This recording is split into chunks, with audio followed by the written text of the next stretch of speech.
नमस्कार। यहाँहरूलाई इतिहास सम्बन्धी तथ्य जानकारी दिने यस हिस्ट्री इन नेपाली च्यानलमा स्वागत छ। कतार अरब राष्ट्रहरूमध्ये एउटा सानो मुलुक हो। संसारको नै धनी राष्ट्रमा गनिएको यो राष्ट्रको विकासमा नेपालीहरूको पनि विशेष योगदान रहिआएको छ। कतारको राजधानी दोहाको अन्तर्राष्ट्रिय एयरपोर्टमा सयौं नेपालीहरू काम गरिरहेको देख्न सकिन्छ। यस बाहेक पनि विभिन्न कार्यालय, सङ्घ संस्था, व्यापारिक केन्द्र, विकास निर्माणका क्षेत्रहरूमा पनि असङ्ख्य नेपालीहरूले काम गरिरहेको पाइन्छ। सन् 2010मा 9,650 नेपाली कामदारहरू कतार गएका थिए। तर आज कतारमा नेपाली कामदारहरूको सङ्ख्या 5 लाखभन्दा बढी रहेको जनाइएको छ। तर यति हुँदाहुँदै पनि कतारको बारेमा धेरैलाई थाहा नहुन सक्छ। यही कारण आज मैले कतार सम्बन्धी विशेष कार्यक्रम लिएर आएको छु। यसमा कतारको पृष्ठभूमि, राजनैतिक अवस्था र अहिलेको नाकाबन्दीले पारेको प्रभावको बारेमा जानकारी दिनेछौँ। आउनुहोस्, नेपाल तथा विश्व इतिहासको बारे तथ्य तथा प्रामाणिक जानकारी दिने उद्देश्यका साथ इतिहासका विद्यार्थीहरूद्वारा निर्मित यस कार्यक्रमलाई मन पराई लाइक, शेयर र सब्सक्राइब गरिदिनु अनुरोध गर्दै म कार्यक्रम प्रस्तोता सार्थक नेपाल यहाँहरूलाई हार्दिक स्वागत गर्दछु।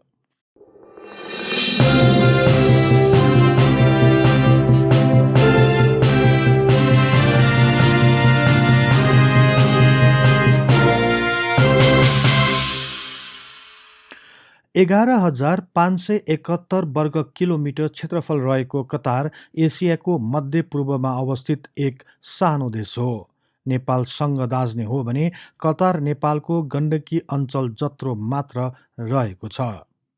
करिब 28 लाख जनसङ्ख्या रहेको यो देशको तीनतिर पर्सियन खाडीले घेरिएको छ भने दक्षिण दिशातर्फ मात्र साउदी अरबसँग जोडिएको छ। यसका अन्य नजिकका छिमेकी राष्ट्रहरूमा उत्तर पश्चिममा बहराइन, पूर्वमा संयुक्त अरब इमिरात अर्थात् युएई रहेको छ भने उत्तरमा इरान देश रहेको छ। यस देशको राजधानीको नाम दोहा हो। कतार एक राजतन्त्रात्मक राष्ट्र हो। विश्वको धनी देशहरूमध्ये एक रहेको राष्ट्रमा प्रचुर मात्रामा तेल तथा प्राकृतिक ग्यासको भण्डारहरू रहेका छन्। यो देशको नाम कतार कसरी रहन गयो भन्ने सन्दर्भमा भने विभिन्न मत भए पनि एउटा भरपर्दो मतलाई भने धेरैले मान्यता दिएको पाइन्छ। पहिलो शताब्दीतिर रोमका विद्वानहरूले यो स्थानमा घुमन्तेको रूपमा बसोबास गर्ने मानव जातिलाई क्याथेरिया भन्ने गरेको पाइएको छ। यही मानव जातिको नामबाट पर्सियन खाडीमा रहेको यो सानो भागलाई पछि म्यापमा कताराको रूपमा नामकरण गरियो। त्यसपछि सोही नाम कालान्तरमा कतार भयो भन्ने भनाइ पाइन्छ। तर यो कतार एक राष्ट्रको रूपमा भने 19औं शताब्दी पछि मात्र अस्तित्वमा आएको पाइन्छ। कतारमा करिब 50,000 वर्ष अगाडिदेखि नै मानिसहरू बसोबास गर्दै आइरहेको छ। परापूर्व कालमा यो स्थान एक व्यापारिक केन्द्रको रूपमा प्रख्यात थियो। तर अरब क्षेत्रमा रहेका विभिन्न समुदायहरू बीचको झगडामा यस क्षेत्रमाथिको अधिकार पनि विभिन्न समयमा विभिन्न कबिलाहरूको हातमा गएको पाइन्छ। सन् 1760 तिर उत्तर पश्चिम क्षेत्रबाट बानी उतुब सम्प्रदायका दुई समुदायहरू अल खलिफा र अल जलाहीमा यस क्षेत्रमा आए। यहाँ आएर बसोबास गरेको केही वर्षपछि यी दुई समुदायको बीच पनि मेलमिलाप हुन सकेन। तर पनि यो क्षेत्र बिस्तारै एक व्यापारिक केन्द्रको रूपमा विकास हुँदै गयो। यो देखेर बहराइनका शासक अल मतकरले यस क्षेत्रमा आफ्नो प्रभाव बढाउन थाले। यसपछि बानी उतुब समुदाय र अल मतकर बीच सङ्घर्षको सुरुवात भयो। यस युद्धमा अल मतकर समुदायलाई हराई बानी उतुब समुदायकै अल खलिफा समूहले बहराइनको सत्ता आफ्नो हातमा लिए र यस क्षेत्र अर्थात् कतार पनि आफ्नो अधीनमा पारे। बहराइनको प्रत्यक्ष शासन रहेको यस क्षेत्रमा बिस्तारै अल खलिफा वंशको विरोध सुरु हुन थाल्यो। यिनीहरू बहराइनको सत्ताबाट अलग हुन सङ्घर्षको सुरुवात गरे। यो सङ्घर्षमा धेरै कबिला अर्थात् समूहहरू सामेल भएका थिए। यिनीहरू मध्ये नै एक थिए अल्थानी कबिला अर्थात् अल्थानी समूह। बिस्तारै अल्थानीको समूह एक शक्तिशाली समूहको रूपमा उदय भयो र सन् 1825 अल्थानीको समूहले कतार बहराइनबाट स्वतन्त्र हुने कोसिस गर्यो। बहराइनको सरकारले सो सङ्घर्षलाई रोक्न अबुधाबीसँग मद्दत माग्यो र दुवै मिलेर सन् 1867मा कतारमाथि हमला गरे। सो युद्धमा कतारका दोहा र ओक्रा जस्ता सहरहरू पुरै ध्वस्त भएका थिए। यसपछि सन् 1868 जुनमा कतारी कबिलाको समूहहरूले बहराइनमाथि आक्रमण गरी 60 बोटहरूलाई डुबाउनुको साथै 1000 मानिसहरूलाई मारिदिए। सो समयमा ब्रिटेनको साम्राज्य पुरै विश्वभरि नै फैलिएको थियो। त्यसैले बहराइन र कतार बीचको द्वन्द्वमा पनि ब्रिटेनका कर्णेल लेविस पेल्लीको मध्यस्थतामा एक सम्झौता भयो। सन् 1868मा भएको सो सम्झौता कतारको लागि भने कोसे ढुङ्ग साबित भयो। यसपछि भने कतार एक राजनैतिक रूपमा बहराइनबाट अलग एक राष्ट्र बन्न गयो र ब्रिटेनले अल्थानी समूहलाई मान्यता दियो। 20औं शताब्दीमा अटोमन साम्राज्यले लगातार आफ्नो क्षेत्र विस्तार गर्दै लगिरहेको थियो। यसै अन्तर्गत सन् 1871 तिर आइपुग्दा कतार पनि यसबाट अछुतो रहन सकेन र अटोमन साम्राज्यको एक भाग हुन गयो। तर पछि कतारभित्र नै अटोमन साम्राज्यको विरोध सुरु भयो र सन् 1893मा भएको युद्धमा अटोमन साम्राज्यको नराम्ररी हार भयो। यसबाट कतारका शासक अल्थानी वंशको स्थान अझ सशक्त र शक्तिशाली बन्न गयो। अटोमन साम्राज्यबाट अलग भएपछि कतार ब्रिटेनको नजिक हुन पुगे र सन् 1916मा कतार र ब्रिटेनबीच एक सम्झौता भयो। यस सम्झौतामा कतारका तत्कालीन शासक अब्दुल्ला बिन कासिम अल थानीले कतारको सुरक्षा ब्रिटेनले गर्ने शर्तमा कतारको विदेश नीति सञ्चालन गर्ने अधिकार ब्रिटेनलाई दिए। सन् 1940मा पहिलोपल्ट कतारमा तेल खानी भएको पत्ता लाग्यो र तेल खानी ड्रिल गर्न सुरु भयो। तर दोस्रो विश्वयुद्ध सुरु भएकाले सो काम पनि रोकियो। दोस्रो विश्वयुद्धपछि सन् 1947 तिर पुनः ड्रिलिङ सुरु भयो र सन् 1949मा कतारले पहिलोपल्ट बाह्य देशलाई तेल बिक्री गर्न थाल्यो। यही तेल बिक्रीबाट कतार एक धनी राष्ट्र बन्न गयो। यस्तैमा सन् 1971मा पेट्रोल खानीपछि कतारमा प्राकृतिक ग्यासको भण्डार पनि पत्ता लाग्यो। यसपछि भने कतारले पछि फर्कनै परेन। आज पनि कतार प्राकृतिक ग्यासको निर्यात गर्ने विश्वको पहिलो देशमा पर्दछ। आर्थिक रूपमा प्रकृतिले कतारलाई सम्पन्न बनाए पनि राजनीतिक रूपमा भने कतारमा विभिन्न समयमा विभिन्न सङ्घर्षहरू भइरहे। विश्वभरि एक छत्र रूपमा विशाल साम्राज्य कायम गर्न सफल भएको ब्रिटेन दोस्रो विश्वयुद्धपछि भने बिस्तारै कमजोर बन्दै गयो। यस्तैमा सन् 1971 सेप्टेम्बर 3 तारिकको दिन कतारले आफ्नो राष्ट्र ब्रिटेनबाट स्वतन्त्र भएको घोषणा गर्यो। तर कतारभित्र भने सत्ताको लागि सङ्घर्ष सुरु हुन थाल्यो। स्वतन्त्र भएको करिब 6 महिनापछि मात्र तत्कालीन राजा अमिर अहमद बिन अलीलाई इरान भ्रमणमा रहेको बेला सत्ताच्युत गरियो र नयाँ राजाको रूपमा खलिफा बिन हमाद अल थानी बने। नयाँ राजा खलिफा बिन हमादको कार्यकालमा कतारको विकास तीव्र गतिमा अघि बढ्न थाल्यो। देशमा विभिन्न संरचनाको निर्माणको लागि विभिन्न देशहरूबाट कामदारहरू ल्याउन थालियो। तर सन् 1995मा भने कतारको स्थिति बदलियो। यो साल कतारमा तख्ता पलट भयो। तत्कालीन शासक खलिफा बिन हमाद अल थानी स्विट्जरल्यान्डको यात्रामा गएको बेला उनकै छोरा हमाद बिन खलिफा अल थानीले गद्दी हत्याए। पिता खलिफा बिन हमादको कदमबाट आफू असन्तुष्ट रहेको र कतारको भविष्यमा नै खतरा आइपर्ने भएकोले यो अप्रिय कदम चाल्न बाध्य भएको कुरा नयाँ राजा हमाद बिन खलिफाले बताएका थिए। यसपछि सत्ता हत्याइएको राजाका केही समर्थक तथा केही छिमेकी राष्ट्रहरूको सहयोगमा कतारमा कुको प्रयास गरियो तर विफल भयो। सो कुमा पिता खलिफा बिन हमादको कुनै हात नरहेको जनाइएको थियो। तर पछि सन् 2000 तिर भने पिता र छोराबीच मेलमिलाप भएको बताइन्छ। हमाद बिन खलिफाले देशको विकासमा विशेष जोड दिए। आर्थिक रूपमा सम्पन्न बनेको कतारले देशको भौतिक संरचना विकासमा कतै पनि सम्झौता गरेनन्। उनले कतारको राजधानी दोहा सबैको लागि खुले। विभिन्न वर्ग तथा विचारका मानिसहरू कतारमा आई आफ्नो योजना बनाउन थाले। सन् 1996मा कतारका शासकले नयाँ टेलिभिजन च्यानल अल जजिराको स्थापना गरी छोटो समयभित्र नै पूरै विश्वभरि फैलाउन सफल भए।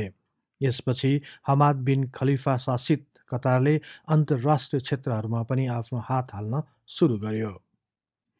यस प्रकार बिस्तारै आफ्नो वर्चस्व बढाउन थालेपछि कतारको छिमेकी राष्ट्रहरू सशङ्कित बन्न पुगे। विशेष गरी सौदी अरबले कतारलाई नियन्त्रणमा राख्न चाहन्थ्यो, तर कतारले विभिन्न समयमा सौदी अरबभन्दा भिन्न शैलीमा काम गर्न थाल्यो। यो कदमबाट सौदी अरब झन रुष्ट बन्न गयो। यसरी छिमेकी राष्ट्रहरूबाट असुरक्षित रहेको कतारले एक स्थायी रूपमा सुरक्षित हुन चाहन्थ्यो।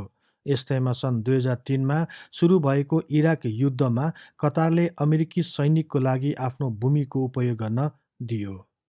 यसै अन्तर्गत सो युद्धपछि अमेरिकी र कतारबीच सम्झौता भई कतारमा अरब क्षेत्रको नै सबैभन्दा ठूलो अमेरिकन एयर बेस क्याम्पको स्थापना भयो। यसपछि भने कतारले आफ्ना छिमेकी राष्ट्रहरूको असन्तुष्टिलाई परवाह नै गर्न छोडिदियो। यसपछि विश्व रङ्गमञ्चले कोल्टी फेर्न सुरु गर्यो। सन् 2010मा ट्युनिसियामा 23 वर्षदेखि शासन गर्दै आइरहेका शासकको विरोधमा प्रदर्शन सुरु भयो। सो विरोध सत्ता हटाउन मात्र नभई देशमा प्रजातन्त्र स्थापना गर्नु पनि थियो। यो आन्दोलन पुरै अरबभरि फैलिन सक्ने खतरा पनि रहिआएको थियो। यसले सौदी अरब तथा युएईको लागि धेरै खतराको सङ्केत गरिरहेको थियो।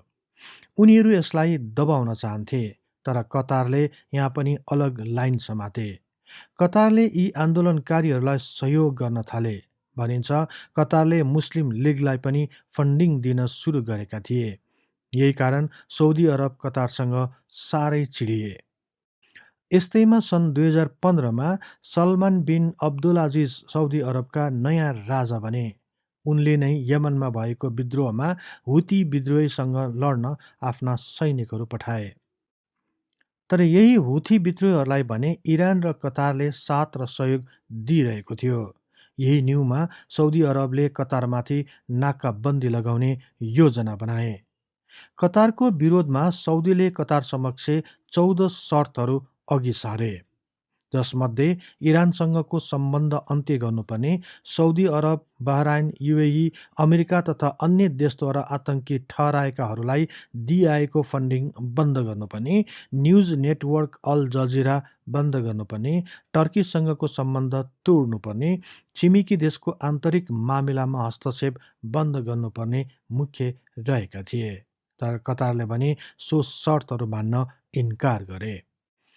यसपछि सन् 2017 जुन 5 तारिकको दिन सौदी अरब, बहराइन र युएईले मिलेर कतारसँगको कूटनैतिक सम्बन्ध अन्त्य भएको घोषणा गरे।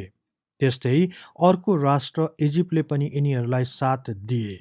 यस प्रकार कतारको लागि जमिनका साथै हवाई सीमा पनि बन्द गरिए। आफ्नो शर्त मनाउने आधारमा कतारमाथि कठोर नाकाबन्दी गरियो। अब भने कतारसँग आफ्नो राष्ट्र बचाउन केवल 2वटा बाटाहरू मात्र थिए। एकमा सौदी अरबको शर्तलाई मान्नुपर्ने र अर्कोमा इरानसँग व्यापारिक सम्बन्ध विस्तार गरी कतारलाई नाकाबन्दीको सङ्कटबाट मुक्त गर्नुपर्ने। सौदी अरबले अघि सारेका शर्तहरू कतारको लागि जोखिम रहेको निष्कर्ष निकाल्दै कतारले दोस्रो विकल्प रोज्यो। आफ्नो सम्पूर्ण व्यापार इरानसँग गर्न सुरु गर्यो। इरानले पनि कतारको लागि सबै बाटोहरू खोलिदिए। यस सङ्कटमा कतारलाई सघाउन टर्की पनि अघि सर्यो। यस प्रकार इरान र टर्कीको कारण कतारलाई घुँडा टेकाउने सौदीको प्रयास भने पूरा हुन सकेन।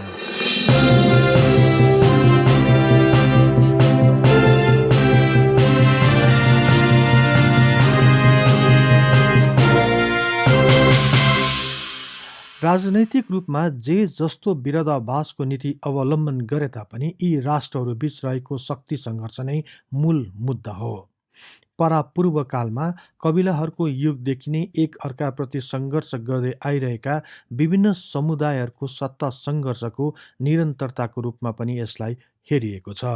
त्यसैले कतिपय विद्वानहरूले यसलाई कबिलाहरूको युगको आधुनिक संस्करण भनी नामकरण गरेको पाइन्छ।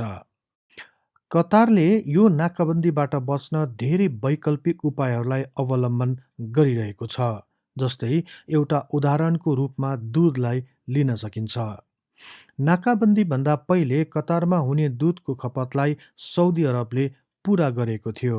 नाकाबन्दीपछि भने सो सङ्कटलाई इरानले पुरा गर्यो। तर यसलाई स्थायी रूपमा अन्त्य गर्न भने कतारले एक आत्मनिर्भरको बाटो अपनायो। यसको लागि रसियन कार्गो हवाईजहाजबाट हजारौं युरोपियन गाईहरू कतारमा ल्याइयो र ती गाईहरूबाट कतारमा हुने दुधको खपतलाई पुरा गर्यो।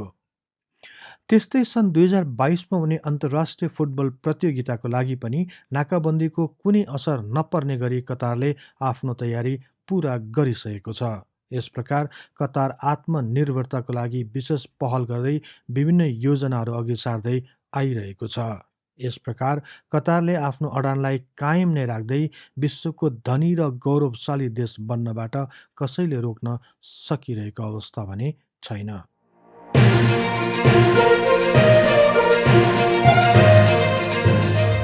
यो कार्यक्रम यहाँलाई कस्तो लाग्यो कृपया कमेन्ट बक्समा लेखी पठाउनुहोला।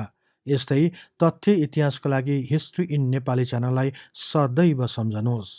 इतिहासको कुनै पनि कालखण्डबारे तपाईँलाई सुन्न र बुझ्न चाहना राख्नु भएको छ भने तल रहेको कमेन्ट बक्समा उल्लेख गर्नुहोस्। हामी सोबारे प्राथमिकताका साथ कार्यक्रम बनाउने नै छौँ।